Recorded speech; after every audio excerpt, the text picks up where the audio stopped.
Bonjour à tous et bienvenue chez moi. Enfin plutôt chez Madame Fauché. Aujourd'hui, on pose nos valises chez cette grande dame qui prend un peu trop de place dans nos vies. Moi, c'est Laura, votre hôte sur ce podcast. Chaque semaine, on aborde le sujet de l'argent pour le mettre au service de vos ambitions et reprendre le pouvoir sur votre vie. Alors, prêt à sortir de la fauche ? Faisons le chemin ensemble, sans pression, pas à pas, comme à la maison. Vous êtes prêts ? C'est parti. Salut tout le monde! Avant de commencer, je voulais vous souhaiter la bienvenue dans le calendrier de l'Avent de Madame Fauché. Et oui, mon petit cadeau pour vous, c'est de vous avoir préparé un podcast par jour jusqu'au 25 décembre. Si vous m'écoutez à un autre moment de l'année, ne vous inquiétez pas, vous ne verrez pas la différence. Ces épisodes peuvent être consommés sans modération et n'ont aucune date de péremption. Vous savez, un petit peu comme les nombreux chocolats de Noël qui restent après les fêtes. Peu importe le moment de leur dégustation, ils sont toujours aussi savoureux. Sur ce, je vous souhaite de très bonnes fêtes, une très bonne écoute. J'espère que ce calendrier de l'Avent vous plaira. Et c'est parti pour l'épisode du jour. Bonjour tout le monde, j'espère aujourd'hui que vous êtes présents parce qu'on est sur du gros dos, je vous le promets.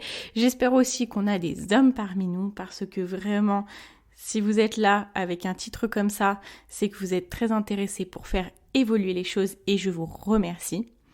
Aujourd'hui, on va parler du sujet, comme vous l'avez vu, les femmes et l'argent.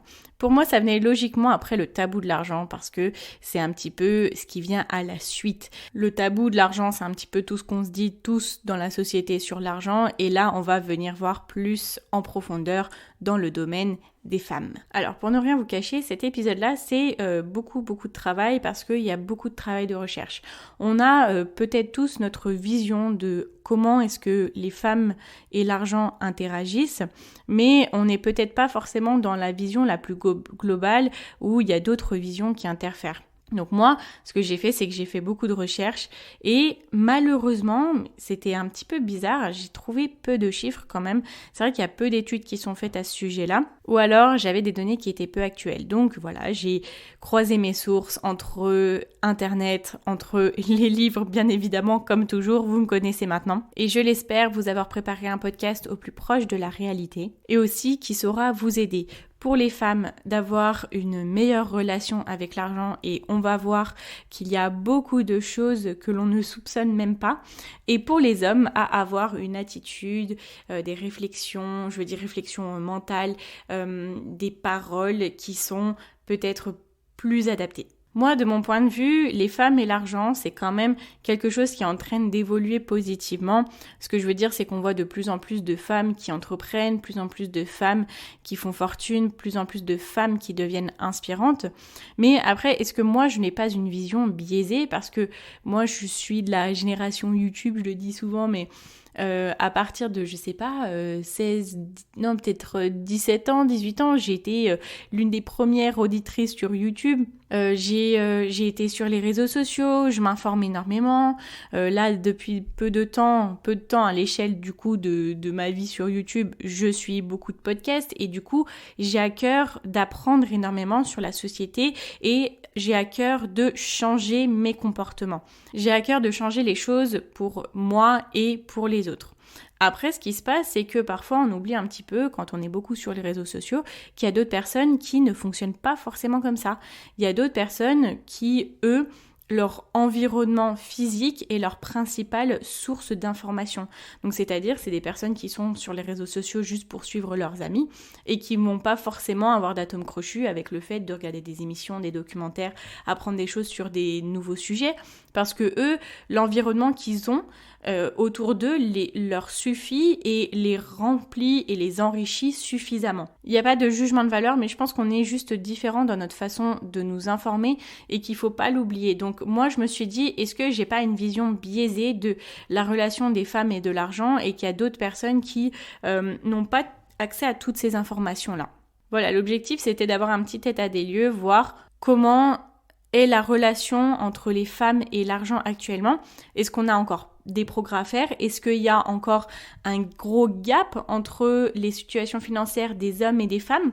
Ça, je ne sais pas si je ne m'informe pas là-dessus. Je pense que clairement, je pourrais faire plusieurs podcasts sur le sujet. D'ailleurs, peut-être qu'il y en aura d'autres épisodes.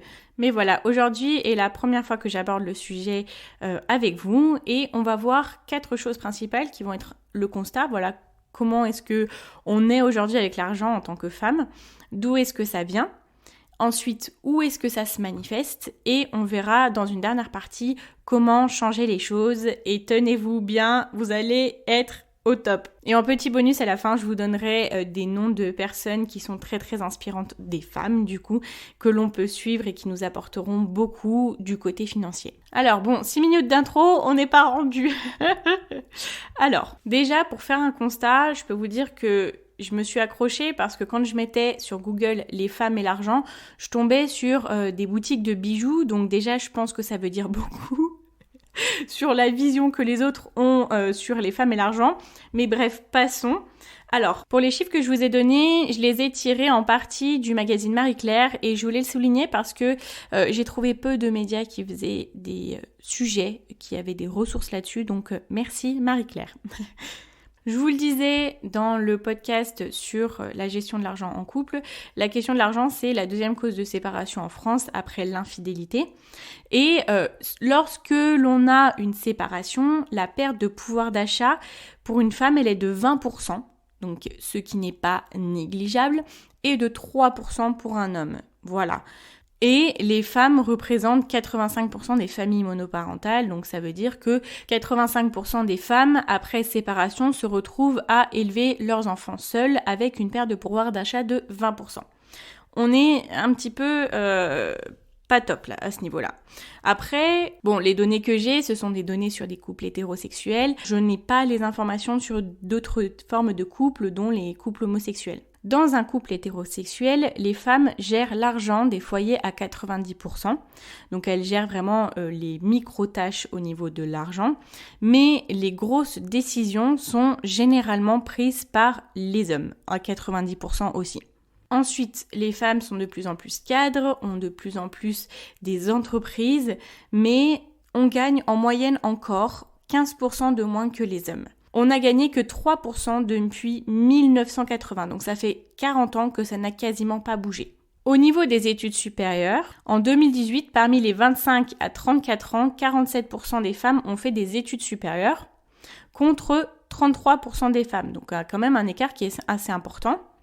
Mais, par contre, les personnes diplômées d'un doctorat, par exemple, sont payées en moyenne 2 470 € pour les hommes et 2 280 € pour les femmes. Donc d'un côté, on a des femmes qui sont plus diplômées, mais d'autre part, les femmes les plus diplômées touchent moins d'argent que les hommes. Ensuite, quand on regarde au niveau de la retraite, le montant moyen de la pension en 2017 pour tous les régimes confondus, là on est sur une moyenne, on est à 1 422 € bruts par mois pour les hommes et les femmes reçoivent environ 1 096 € bruts, soit 38% de moins que les hommes. Donc le constat est là, il y a quand même un sacré gap entre la rémunération et la santé financière d'une femme et la santé financière d'un homme. Du coup, d'où est-ce que ça vient ? En fait, ce qu'il faut savoir, et je pense qu'on est tous un petit peu au courant, c'est que les femmes ont eu leur indépendance financière il y a pas si longtemps que ça, quoi. Parce que jusqu'en 1907, les maris encaissaient le salaire de leur épouse, donc déjà quand elles travaillaient, et pouvaient en soi en faire ce qu'ils voulaient. Ça n'a été qu'en 1942 où les femmes ont été autorisées à ouvrir un compte en banque. Et en 1965 seulement, les femmes ont été indépendantes financièrement. Donc quand on regarde, ça ne fait même pas 60 ans qu'on est indépendante financièrement. Donc c'est même pas la durée d'une vie. Et ça, quand on voit des chiffres comme ça, c'est un petit peu difficile à croire parce que moi personnellement, donc je suis née en 1994, j'ai pas forcément connu ce qu'il y avait avant. Et pour moi, les femmes ont toujours été indépendantes. Pour moi, les femmes ont toujours eu leur liberté.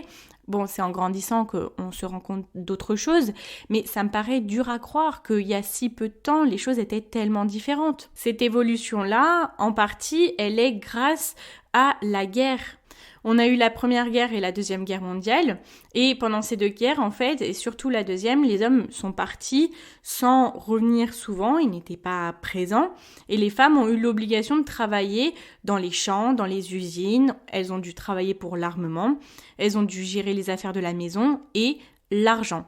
Tout ça à la place des hommes. Et ça a été amplifié dans le sens où à la fin de la guerre, les veuves, donc les femmes qui avaient perdu leur mari, devaient tout assumer pleinement, donc leur famille, travailler, tout gérer. Donc on arrive dans une nouvelle partie où on va voir aujourd'hui où est-ce que ça se manifeste. Parce qu'on le comprend qu'il y a une certaine évolution, mais les chiffres que l'on voit, que je vous ai donnés juste avant, sont concrètement appliqués dans notre quotidien. Donc la première chose, c'est qu'on va voir ça déjà dans les idées reçues que subissent les femmes par rapport à l'argent. Je vais vous en citer, vous les connaissez sûrement. Les femmes sont intéressées par l'argent quand elles rencontrent un homme. Les femmes, ça ruine les hommes. Les femmes sont encore vues dans la société comme quelqu'un qui doit être belle, qui doit faire des enfants. Et l'homme, c'est un peu celui qui doit avoir la position hiérarchique supérieure. C'est l'homme qui rapporte le plus d'argent à la maison.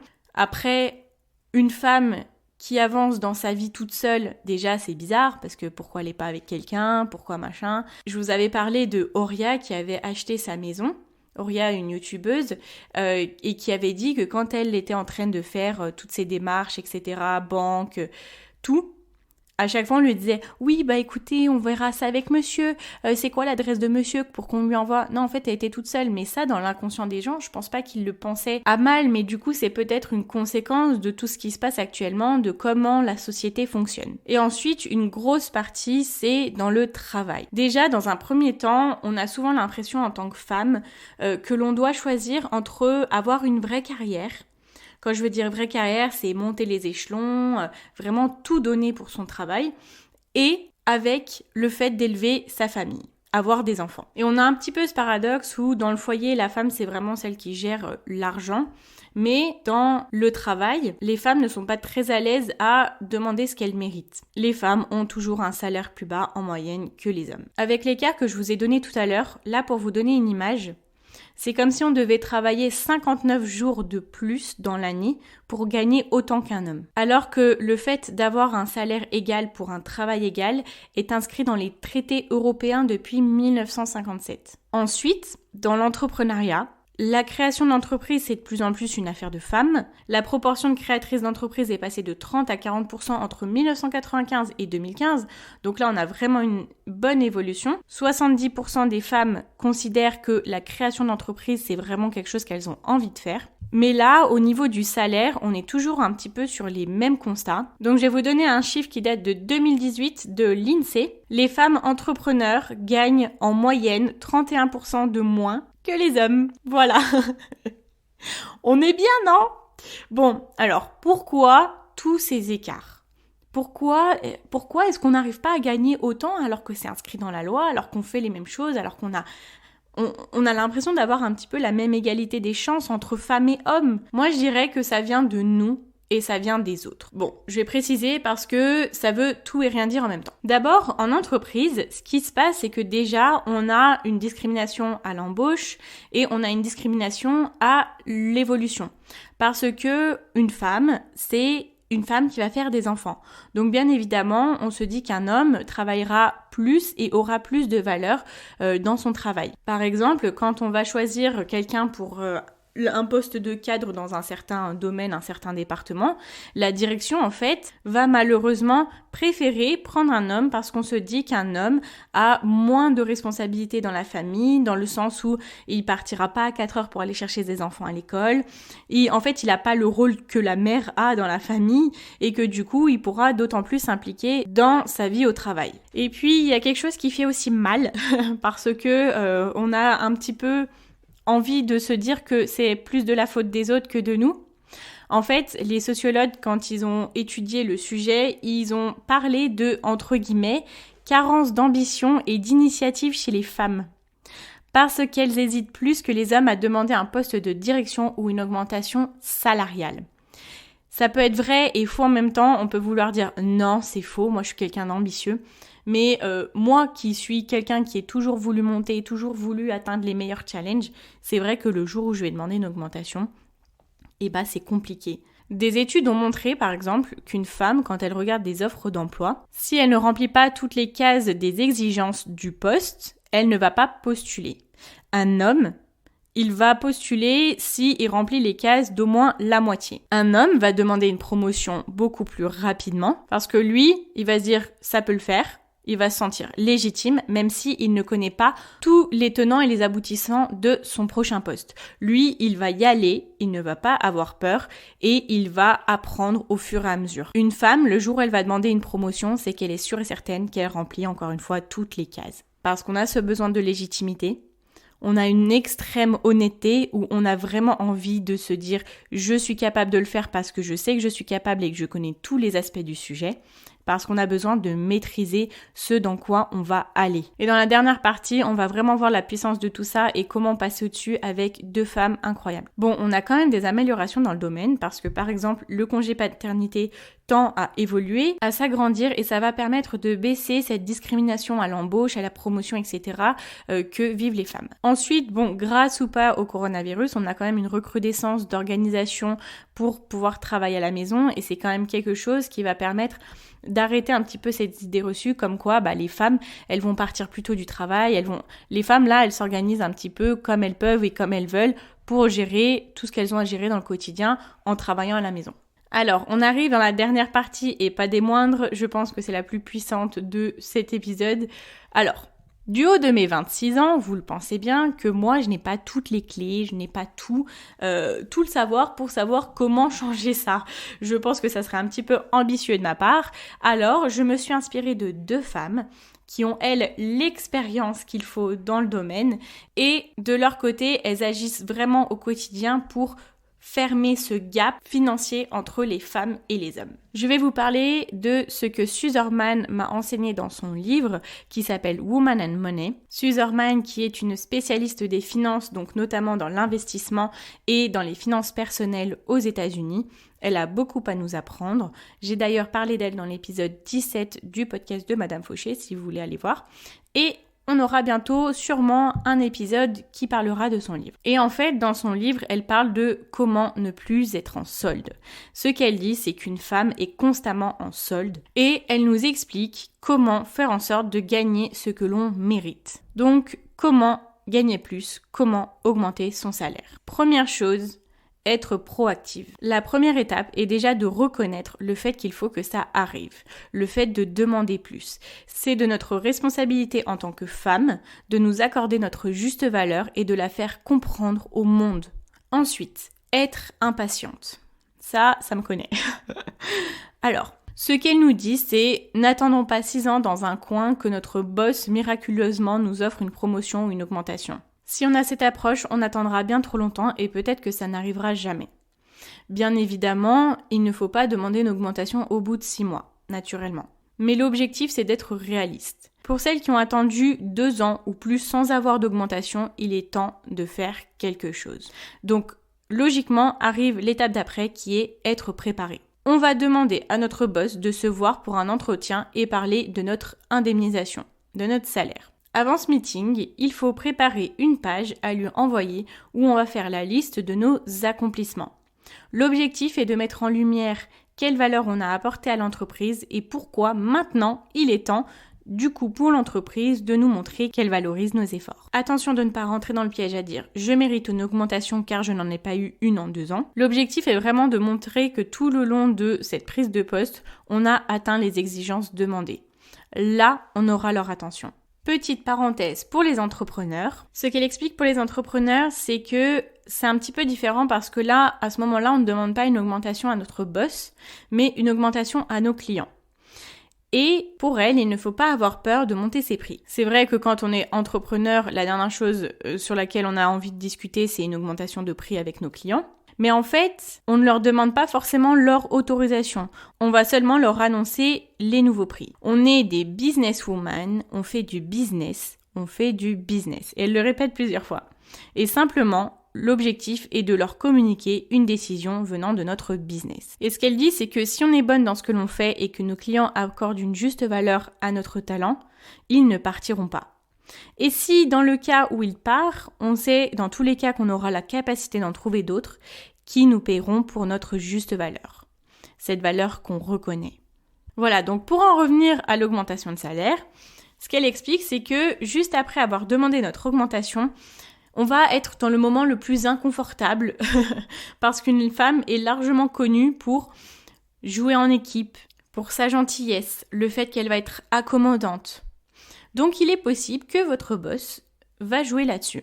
Du genre, j'espère pouvoir faire plus, mais je n'ai pas la possibilité, je peux te donner une augmentation standard qui est en accord avec notre politique, est-ce qu'on peut voir ça dans 1 an, l'année prochaine, pour voir comment l'entreprise se porte, etc. Peut-être que vous avez déjà eu ça dans votre vie professionnelle. Et ce qu'elle nous invite à faire à ce moment-là, notre chère Suzerman, c'est de ne pas changer d'attitude et de garder la conversation fluide. Continuez à discuter, continuez à parler. Et si l'entreprise est dans une situation compliquée, bien sûr, il faut prendre en compte ce que l'on nous dit. Mais si on sait pertinemment qu'elle fait des bénéfices, et d'autant plus grâce à notre département, faisons passer ce message. On a contribué au succès de l'entreprise, donc on ne va pas sortir les mains vides. Si on nous dit non, on demande un 2e entretien dans 6 mois pour en reparler. Et ensuite, elle dit quelque chose qui va être un peu dur, mais que je voulais vraiment vous partager aussi. Si à chaque fois notre boss nous donne des excuses ou des augmentations qui sont juste misérables, il est juste temps de passer à autre chose et de travailler pour quelqu'un qui nous paye à la hauteur de notre valeur. Notre objectif est qu'à partir d'aujourd'hui, on va constamment faire attention à ce dont on a besoin comme salaire pour nous sentir en plein pouvoir de notre vie et en sécurité par rapport à nos finances. Quand on nous demande nos prétentions salariales, on ne demande pas combien est-ce qu'on a besoin pour vivre. On nous demande à combien on estime la valeur que l'on peut apporter dans l'entreprise. Et elle finit par nous dire que oui, c'est difficile parce que ça nous sort de notre zone de confort, mais on doit arrêter d'être notre propre obstacle dans notre chemin vers la richesse, la sécurité et notre bonheur. Je trouve ça très très puissant. Comme elle dit, arrêtons d'être en solde. Ok, on arrive à la dernière partie du coup de cette dernière partie. Alors là, vraiment, on était sur un développement, conclusion, etc. On était sur une thèse, antithèse, synthèse. Bref, ok, on arrive à la dernière personne qui est Sally Kravchuk. C'est une femme d'affaires américaine qui est directrice de la division d'investissement de la Bank of America. Et en 2005, elle a été classée comme la 7e femme la plus puissante du monde par le magazine Forbes. Alors, je peux vous dire que quand j'ai écouté ce qu'elle avait à dire, j'ai écouté très attentivement. Ce qu'elle dit, c'est que l'argent, c'est le pouvoir. L'objectif est d'inspirer le changement, d'être le changement par l'investissement. Donc, on va parler investissement avec Sally Kravchuk. Et ce qu'elle dit, c'est qu'on ne sera jamais l'égal de l'homme tant qu'on ne sera jamais l'égal financier de l'homme. Et elle n'a jamais trouvé de conséquences mauvaises à ce qu'une femme ait de l'argent. Donc elle nous encourage toutes à le faire et son but dans la vie, c'est de fermer ce gap entre la place de la femme dans l'investissement et la place de l'homme dans l'investissement. Elle, en fait, elle a commencé à travailler à Wall Street. Ses parents avaient comme ambition pour elle qu'elle soit secrétaire, assistante d'administration. Mais elle, plutôt, elle est devenue CFO, donc chef financier de Merrill Lynch, une banque d'investissement. Et elle a été 2 fois dans le Wall Street Journal dans sa carrière. Et elle dit que la raison de son succès, c'est qu'elle a pris de gros risques. Donc, elle nous parle du monde de l'investissement et pourquoi on devrait toutes investir. Elle est très énervée que l'industrie de l'argent continue d'être dirigée par les hommes et des hommes blancs à 90%. Il y a toujours un gros manque de progrès dans ce domaine. Elle dit que nous, en tant que femmes, on vit très bien, on vit même mieux qu'avant. Elle dit qu'on vit même mieux que les reines des générations précédentes. Ce qui se passe actuellement, c'est que les femmes commencent au même moment à Wall Street que les hommes. Mais les hommes, depuis tout petit, on leur dit de monter en carrière, qu'il faut qu'ils investissent, qu'il faut qu'ils soient ambitieux. Et une femme, quand elle est petite, on lui dit « Fais attention, ne va pas salir ta robe, il faut bien que tu gères ta vie, il faut bien que tu fasses ton petit budget, parce que parfois les femmes, elles sont pas bonnes avec l'argent, elles dépensent dans des habits ou des chaussures. » Et la différence entre les hommes et les femmes dans l'investissement est juste énorme. Dans les foyers qui investissent, seulement 2% sont initiés par les femmes. Et en fait, les femmes ne sont pas moins bonnes dans l'investissement que les hommes. Les femmes ne sont pas moins bonnes avec l'argent que les hommes. Et d'ailleurs, ça a été prouvé que les femmes qui investissent ont de meilleurs résultats. Mais depuis toute petite, avec tout ce que l'on nous dit autour de nous, on est seul. Personne ne nous aide à investir, personne ne nous aide à gérer notre argent. On est élevé aussi à coup de peur et à coup d'humiliation. Donc elle, ce qu'elle veut faire, c'est changer les choses et elle dit qu'elle veut que les femmes investissent plus et prennent plus de risques. Une femme n'est jamais poussée à prendre des risques dans notre société actuelle. Enfin, surtout pas dans l'entourage, entre guillemets, classique à l'école. Je veux dire, est-ce qu'à l'école, moi, personnellement, on ne m'a jamais parlé de créer une entreprise, d'investir, de prendre des risques. Non, c'était, ah bah oui, donc tu as ce cursus-là, tu as ces notes-là, donc tu pourrais aller faire cette école-là. On nous a jamais parlé de prendre des risques dans notre vie. Une fille, une femme, ça se protège. Et elle nous montre d'autant plus que investir son argent n'est pas si risqué que ça, parce qu'elle montre que donc ça, c'est des chiffres qu'elle a donnés en 2019. Elle a dit, si on avait investi notre argent il y a 15 ans et qu'on l'avait laissé dormir, qu'on l'avait laissé, il y aurait 99% de chances d'avoir un retour positif. Et la profitabilité, les gains que l'on peut se faire sont incroyables. Elle dit quelque chose qui m'a beaucoup plu parce que ça m'a confirmé dans ce que je pense et je le dis à chaque podcast, vous allez vite voir. L'argent est la source numéro 1 de stress pour les femmes, mais en fait, il doit être, au contraire, le premier moyen d'atteindre nos objectifs. Et je dis toujours, l'argent n'est qu'un outil et mettons l'argent au service de nos ambitions. On n'est pas d'accord? Donc merci Sally de confirmer ça. Et pourquoi on a peur de prendre des risques? Elle dit une expression en anglais donc qui dit « We are not risk-averse, we are risk aware ». On ne prend pas des risques, mais on est au courant des risques. Ce qui se passe, c'est qu'on ne veut pas prendre des risques que l'on ne comprend pas. C'est un petit peu la même chose quand je vous disais qu'on demandait une augmentation seulement quand on savait qu'on remplissait toutes les cases. Et quand elle parle d'investissement, elle nous dit que c'est toujours notre argent. On peut le sortir quand on veut. Et l'objectif, c'est de sortir notre argent des livrets qui gagnent très peu vers un portefeuille d'investissement pour avoir plusieurs ressources à l'intérieur, plusieurs types de ressources, donc c'est-à-dire investir dans des entreprises, investir dans des matières premières, investir dans des monnaies pour avoir le meilleur taux de retour. Elle nous dit qu'il est très risqué par contre d'investir dans une seule chose uniquement. C'est pour ça qu'il faut avoir un portefeuille diversifié. Et dans tous les cas, ce n'est pas aussi risqué que ce que l'on aime bien nous dire. Il n'y a pas de meilleur moment pour investir.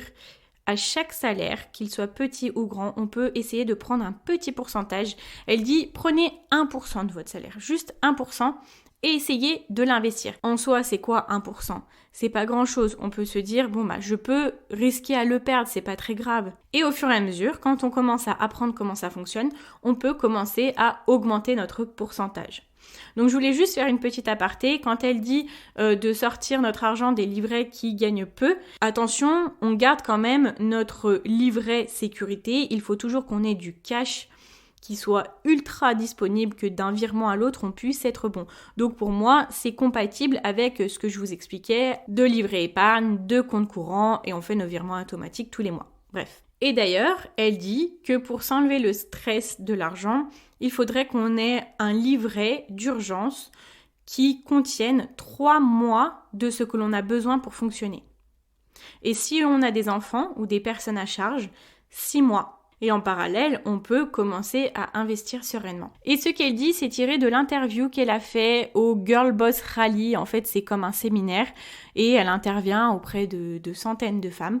On a cet extrait-là qui est disponible sur le podcast de Girl Boss Radio.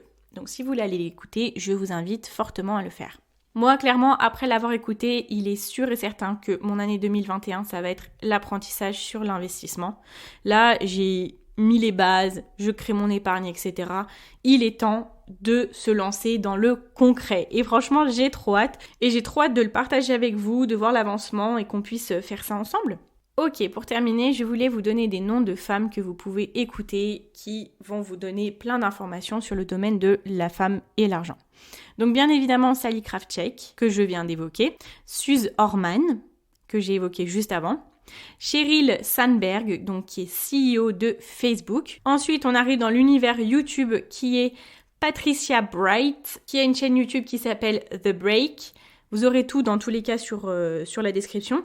Et Patrice Washington, je vous en ai parlé aussi, qui, elle, dit « On recherche le sens et pas l'argent ». Voilà, écoutez, j'espère que c'est un podcast qui vous a plu. Moi, j'ai été super contente de l'évoquer et j'ai appris énormément. Et c'est ce genre de podcast où je termine et je me dis, je vais faire ça. Je vais mettre ça en place, les gars. Voilà, moi, ma seule petite chose que je voulais ajouter, je veux mettre ma sauce, oui. Il y a quelque chose que je vois souvent, c'est que on est un petit peu amené à être en compétition avec les femmes. Enfin, entre nous. Vous voyez, il faut être la plus belle, il faut être la plus ci, il faut être la plus ça. Arrêtons d'être en compétition avec les autres femmes parce que ce qu'il y a, c'est que souvent, quand il y a une place élevée, il y a la place pour une seule femme. Et ça, c'est dérangeant, c'est un problème. Parce que par exemple, dans des conseils d'administration ou quoi, voilà, on se dit, il va y avoir une femme, donc il faut qu'on choisisse entre toutes ces femmes-là. Donc il n'y a plus qu'une femme. Il y a la place que pour peu de femmes. Mais justement, pour moi, la seule personne avec qui on est en compétition déjà, c'est nous-mêmes. Si on sait ce que l'on veut, si on sait où on va et si on sait pourquoi on le fait, il n'y a pas à être en compétition avec d'autres personnes parce qu'on recherche même pas les mêmes choses. On n'est même pas la même personne, en fait. C'est tout simplement ça. Ce que j'ai bien compris avec ce sujet, c'est que oui, la société, oui, notre entourage, oui, beaucoup de monde nous emmène à avoir ce gap-là entre les femmes et les hommes au niveau de l'argent. Mais aujourd'hui, on ne peut plus attendre que le changement vienne des autres. Le changement doit venir de nous. Et quand nous, on change, on inspire les autres à changer. Et le monde change autour de nous. Je serais ravie de voir ce que vous en avez pensé de tout ça. Si ça a pu vous aider ou si vous avez vécu des choses qui sont un petit peu compliquées par rapport à ça, notamment en termes de salaire, hein. Moi je l'ai vécu et je pense que d'autres personnes l'ont vécu très bien aussi. Voilà, inspirons le changement et le monde évoluera avec nous. Si cet épisode vous a plu, je vous invite à venir mettre une note sur Apple Podcast, ça m'aiderait beaucoup, vraiment très honnêtement, ça m'aiderait beaucoup. Là, c'est mon petit cadeau que je vous fais avec le calendrier de l'Avent et le meilleur cadeau que vous pourriez me faire, c'est de mettre une note sur Apple Podcast ou de mettre un commentaire sur la même plateforme ou de vous abonner sur les autres plateformes d'écoute. On se retrouve sur Instagram, Madame Fauché, le même nom que le podcast. Je vous dis à demain et en attendant, n'oubliez pas que vos ambitions n'attendent pas. Ciao ciao!